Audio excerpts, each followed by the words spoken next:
आज फिर आप लोगों के सामने द्विगु समास को लेकर आया हूं। द्विगु समास को हम इंग्लिश में न्यूमेरिकल कंपाउंड्स बोलते हैं। तो द्विगु का मतलब ये होता है संख्या, अर्थात द्विगु समास का मतलब होता है संख्यावाची समास। आइए इसके नियम क्या क्या हैं देखते हैं। हमारा प्रथम नियम बोलता है, क्या बोलता है कि पूर्व पद संख्यावाची होनी चाहिए, अर्थात पूर्व पद संख्यावाची होता है। उसमें दो पद होता है समास में, पूर्व पद और उत्तर पद। उनमें से जो पहला पद है अर्थात पूर्व पद होता है वो संख्यावाची होता है। फिर क्या है दूसरा नियम कि दोनों पदों का विग्रह करते समय षष्ठी विभक्ति बहुवचन में होता है, अर्थात जब समस्त पद से जब हम विग्रह करेंगे तो पूर्व पद और उत्तर पद दोनों पद षष्ठी विभक्ति बहुवचन में चेंज किया जाता है। तीसरा है विग्रह करते समय अंत में समाहार हारा जोड़ते हैं। जब हम विग्रह करेंगे तो अंत में क्या करेंगे, दोनों पदों के अंत में क्या लिखेंगे, समाहार का प्रयोग करेंगे। तो आइए देखते हैं कि बनता कैसे है। कुछ उदाहरणें आप लोगों के सम्मुख प्रस्तुत किया हूं। जैसे पंचवटी है, क्या है, पंचवटी है। तो ये जो पंचवटी है वो क्या है, पंच यानी पांच। वटी, वटी का मूल शब्द क्या है, वट है। वटी का मूल शब्द क्या है, वट है।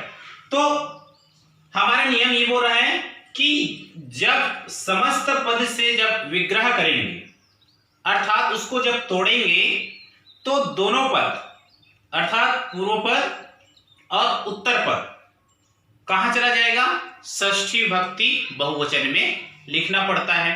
तो पंच है और एक वट है। इसका मूल शब्द, वटी का मूल शब्द क्या होगा, वट होगा। जब समस्त विग्रह पदों को यदि हम समस्त पद बनाते हैं तो इसमें बड़ी एक मात्रा लिख दिया जाता है, किसमें, उत्तर पद में। तो उसका मूल शब्द क्या है, वट है।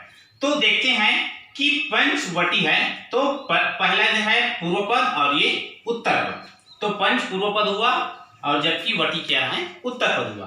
तो पंच का क्या हुआ, पंचनाम, अर्थात षष्ठी विभक्ति बहुवचन में चला गया। वटी का मूल शब्द क्या है, वट है, तो वटा नाम हो गया। ये हमारा नियम कह रहा है कि षष्ठी विभक्ति बहुवचन में ले जाना है, तो पंचनाम वटा नाम। फिर हमारा जो तीसरा है, तीसरा नियम ये बोल रहा है कि विग्रह करते समय समाहार का प्रयोग कर देना। तो पंचनाम वटा नाम समाहार, अर्थात पांच वटों का समूह, पांच वटों का समूह। उसी प्रकार दूसरा उदाहरण है त्रिलोकी, त्रयनाम लोकानाम समाहार। त्रयनाम लिखे, लोकानाम यानी षष्ठी विभक्ति बहुवचन में ले गया और समाहार का प्रयोग किए। शताब्दी, सत, सत यानी होता है सब। तो अब इसमें शताब्दी में कौन सा मूल शब्द है, अब है, क्या है, अब है। तो शतानाम अब्दानाम समाहार। फिर द्विदलम। अब देखिए यहां थोड़ा से आप लोगों को डाउट होगा, थोड़ा से कंफ्यूज होगा कि द्विदलम। अब यहां द्वयानाम दलानाम समाहार नहीं लिखा है। क्यों नहीं लिखा है, क्योंकि जो यहां संख्यावाची हमको देखना है द्वि है, तो द्वि का बहुवचन नहीं होता है, केवल द्विवचन ही होता है, बहुवचन नहीं होता है। एक का केवल एक ही वचन होता है, बहुवचन नहीं होता है। तो इस कारण से यहाँ बहुवचन में नहीं जाएगा। कौन से वचन में जाएगा, द्विवचन में। जब ऑलरेडी आप लोगों का पूर्व पद यदि द्विवचन में है तो उत्तर पद भी द्विवचन में होगा।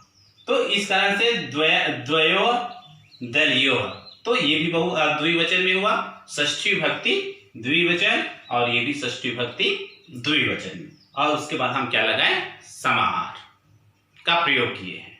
तो आशा करता हूं आप लोगों को वीडियो के माध्यम से कुछ समझ में आए होंगे और आप लोगों के लिए थोड़ा कुछ अभ्यास कार्य दे रहा हूं, इसको आप लोग बनाकर व्हाट्सएप कीजिए, और जहां समझ में नहीं आता है बिल्कुल आप लोग उस डाउट को क्लियर करने के लिए मेरे पास भेजिए। धन्यवाद।